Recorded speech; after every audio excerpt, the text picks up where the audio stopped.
Assalamualaikum, nama aku Naila. Aku kelas 1A.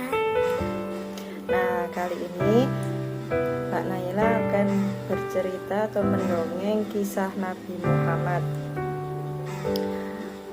Nabi Muhammad merupakan utusan terakhir dari Allah Subhanahu wa Ta'ala yang harus diikuti ajarannya oleh umat manusia.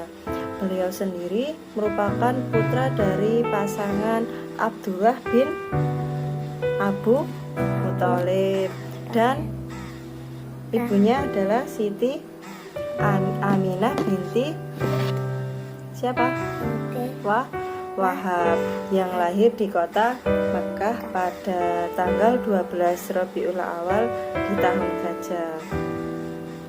Nah, momen kelahiran Nabi Muhammad SAW sendiri dikenal sebagai sebutan tahun Gajah karena pada saat itu kota Mekah tengah diserang pasukan gajah milik Raja Abraha.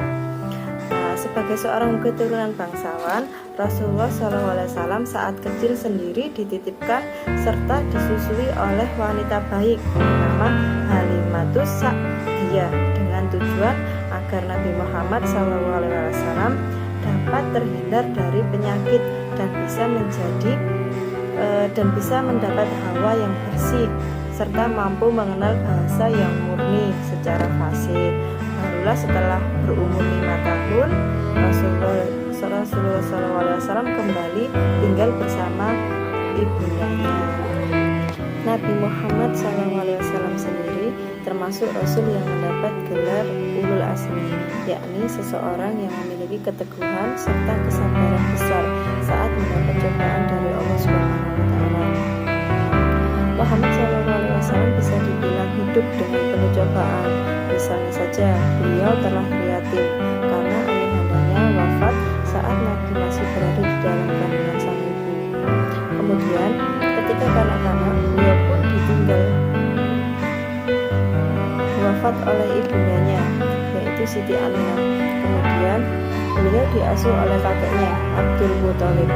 Sayangnya, 2 tahun kemudian, beliau juga kembali ditinggal pergi oleh sang kakek dan akhirnya diasuh oleh pamannya Abu Thalib.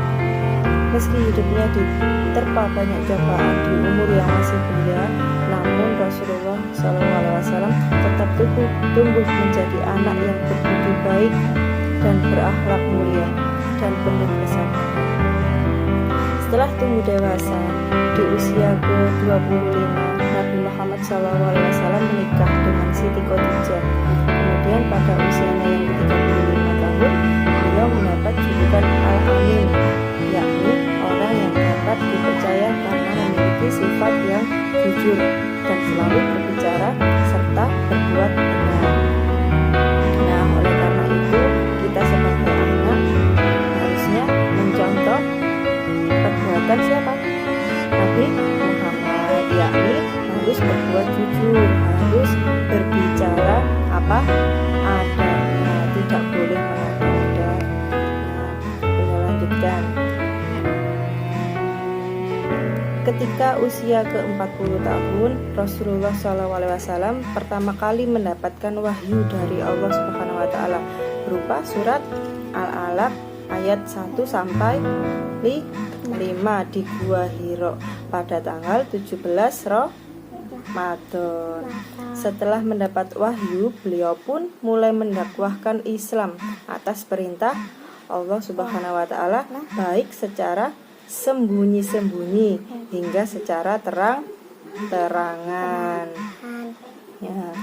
Pada saat mendakwahkan Islam kepada orang-orang Quraisy, Nabi Muhammad SAW juga kerap mendapat cobaan kesabaran. Meski begitu, beliau masih tetap sabar dan berlaku baik terhadap orang-orang yang menentangnya. Nabi Muhammad SAW sendiri dikenal memiliki 4 sifat mulia yang harus dicontoh dan dijadikan suri tauladan bagi umat Islam. Apa aja sifatnya? Yaitu sidik. Sidik itu harus jujur. Yang kedua yaitu amanah, yaitu dapat dipercaya. Yang ketiga, tabligh. Apa tabligh? Menyampaikan. Yang keempat yaitu fatonah. Fatonah artinya cerdas. Nah, sebagai umatnya Nabi Muhammad SAW, seorang muslim tentu diwajibkan untuk memiliki sifat-sifat mulia seperti Rasulullah, agar kita mendapatkan syafaatnya, mendapatkan syafaat Rasulullah di akhirat kelak.